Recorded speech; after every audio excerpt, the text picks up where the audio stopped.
তাফসীরে কবিরের মধ্যে এসেছে হযরত ওমর ফারুকের যুগে একজন ইমাম সাহেব প্রতিদিন ফজর নামাজে সূরা আবাসা ওয়া তাওয়াল্লা তিলাওয়াত করতেন। মুসল্লিরা ওই ইমাম সাহেবের মনোভাব বুঝতে পেরেছে, কারণ ইমাম সাহেবের আকীদা যদি বদ আকীদা হয়, নবী বিদ্বেষী হয়, আমার আকীদা যদি নবী বিদ্বেষী হয়, আমার বক্তব্য ফুটে উঠবে। কথা দিয়ে বুঝবেন, আলোচনা দিয়ে বুঝবেন, আচরণ দিয়ে বুঝবেন। আবাসা ওয়া তাওয়াল্লা তো কোরআনের আয়াত, পড়লে অসুবিধা কি আছে? কিন্তু এই ইমাম সাহেব মনে মনে মনে মনে আকীদা পোষণ করত এই আবাসা ওয়া তাওয়াল্লার মাধ্যমে আল্লাহ রাসূলকে আল্লাহ শাসন করেছে। জোরে বলেন না নাউজুবিল্লাহ।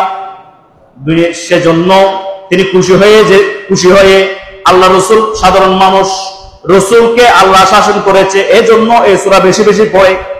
আমাদের সমাজের মধ্যে বর্তমান আলেম আছে ওয়াদাল্লান ফাহাদাকে সূরা দুহার আয়াতটা নাকি ব্যাখ্যা করে আল্লাহ রাসূলকে আল্লাহ হেদায়েত শূন্য পেয়েছে, পথহারা পেয়েছে, আল্লাহ রাসূলকে আল্লাহ হেদায়েত দান করেছে। জোরে বলে না নাউজুবিল্লাহ।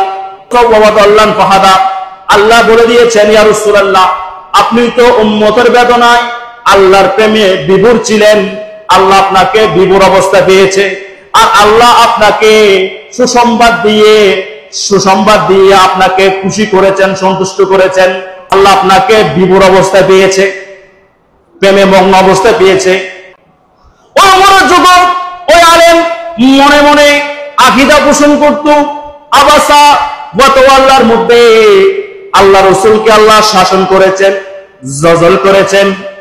এই অর্থ যখন নিত মুসল্লিদের ভালো লাগতো না, আশিক রাসূল মুসল্লিরা গিয়ে ওমর আল ফারুককে নালিশ জানিয়েছেন, বিচার দিয়েছেন, ইয়া আমিরুল মুমিনিন, আমাদের যে ইমাম সাহেব আছে ওই ইমাম সাহেব বড় বেয়াদব, সে রাসূলের প্রতি বিদ্বেষ পোষণ করে। বলে যে কিভাবে?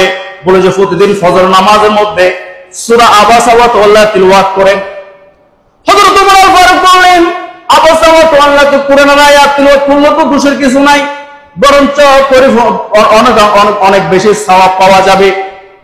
বলে যে না না ইয়া রাসূলুল্লাহ, ওই ইমামের আকীদা হচ্ছে আবাসা ওয়া তাওয়াল্লার মাধ্যমে আল্লাহ রাসূলকে শাসন করেছে। জোরে বলি না নাউজুবিল্লাহ। দেখেন, ইমামের মনে মনে দৃষ্টিভঙ্গি হচ্ছে আল্লাহ আবাসা ওয়া তাওয়াল্লার মধ্যে রাসূল করিম সাল্লাল্লাহু আলাইহি ওয়াসাল্লামকে শাসন করেছে। তাহলে রাসূলকে শাসন করেছে, রাসূল আমার মতো, রাসূলকে শাসন করেছে। আল্লাহর প্রতি অতিরিক্ত মহব্বত, অতিরিক্ত তাজিম, অতিরিক্ত আত্মা দেখিয়ে রাসূলকে নিজে সাধারণ মানুষের মতো, আমাদের মতো চিন্তা করত। জোরে বলেন না নাউজুবিল্লাহ। ঠিক আল্লাহ কোরআনের আয়াত দ্বারা জানিয়ে দিয়েছেন, তোমরা রায়না বলবা না, কারণ এই রায়না দ্বারা মুনাফিকরা রাসূলকে রাখাল মনে করত। আর রায়না বাদ দিয়ে হুজুর না বলো, তাদের মনে করত, মনের ধারণাকে আল্লাহ পাক রব্বুল আলামিন সাবধান করে দিয়েছে, এমন শব্দ দিয়েছে যে শব্দ দিয়ে মনে মনে রাসূলের শানে বেয়াদবি করার সুযোগ নাই। জোরে বলেন না সুবহানাল্লাহ। হযরত ওমর আল ফারুক যাচাই বাছাই করার জন্য ওই ইমাম সাহেবের পিছনে নামাজ পড়া শুরু করে দিয়েছে। এখানে শিক্ষা নেওয়ার বিষয় হচ্ছে, যাচাই ছাড়া বাছাই ছাড়া কখনো কারো ব্যাপারে আনিত অভিযোগের বিচার করা যাবে না। এখন তো আমরা সাহাবায়ে কেরামের নীতি আদর্শ থেকে সরে যাওয়ার কারণে মন গড়া সিদ্ধান্ত দিই, অন্যজনের কান ফোড়া দিয়ে বিচার করে ফেলে, রায় দিয়ে ফেলি, অন্যজনের কান ফোড়া দিয়ে আমরা মানুষের প্রতি জুলুম করে ফেলি। অথচ আপনি যদি সাহাবায়ে কেরামের আদর্শ জীবনের মধ্যে বাস্তবায়ন করেন, কখনো মন গড়া সিদ্ধান্ত দেবেন না। ওমরকে অনুসরণ করলে কোন অভিযোগ আসলে অভিযোগের সত্যতা যাচাই করবেন, এটা ছিল ওমরের নীতি আদর্শ। জোরে বলি না সুবহানাল্লাহ। হযরত ওমর ফজর নামাজ পড়লেন ইমাম সাহেবের পেছনে। ইমাম সাহেব ঠিকই সূরা ফাতিহা পড়ার পরে প্রথম রাকাতে আবাসা ওয়া তাওয়াল্লা তিলাওয়াত করেছেন। হযরত ওমর আল ফারুক চলে গেলেন। দ্বিতীয় দিন আবার ইমাম সাহেব নামাজ পড়েছে, নামাজের মধ্যে আবাসা ওয়া তাওয়াল্লা তিলাওয়াত করেছে। তৃতীয় দিন ওমর আল ফারুক ছদ্মবেশ ধরে আবার নামাজ পড়েছে, ওই ইমাম সাহেব আবাসা ওয়া তাওয়াল্লা তিলাওয়াত করেছে। হযরত ওমর আল ফারুককে মুসল্লি کرام যে অভিযোগ দিয়েছে, উনি অভিযোগের সত্যতা পেয়েছে, আর দেরি করলেন না।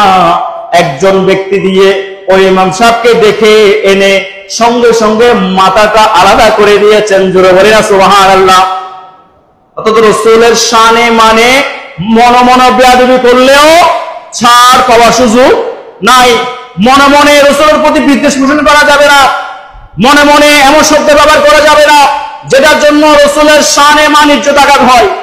এখন বান্দা যদি রাসূলকে সাংবাদিকের কাতারে নামায় নিয়ে আসে, ওই যুগের কাফেরগুলো তো মনে মনে ধারণা করতো, আল্লাহ কোরআন আয়াত দিয়ে তাদের মনোভাব প্রকাশ করে দিয়েছে। এই যুগের মুনাফিকরা মনে মনে বলে না, মিডিয়াতে বলে শত শত মানুষ শুনে। আবার আরেক ধরনের মুনাফিক আছে, তাদের পক্ষে সাফাই গায়। আল্লাহ পাক রব্বুল আলামিন তাদেরকে নামাইতে নামাইতে পূজা মণ্ডপের পাহারাদার বানিয়ে ফেলেছে। জোরে বলি না নাউজুবিল্লাহ। মানুষের প্রতি তারা, মুমিনদের প্রতি তাদের মনোভাবটাকে নেগেটিভ মনোভাব, যেখানে আল্লাহ কোরআনের কারীমের আয়াত দ্বারা বলেছেন, তোমরা রায়নাকে বলবা না, রায়না করে তুনজুর না, তোমরা পজিটিভ দৃষ্টিভঙ্গি নাও। এখন এরা সর্বক্ষেত্রে নেগেটিভ দৃষ্টিভঙ্গি নেই। আমরা মাজার জিয়ারত করে বলে মাজার পূজারি, জিয়ারতের মতো উত্তম কাজকে তারা পূজা বলে।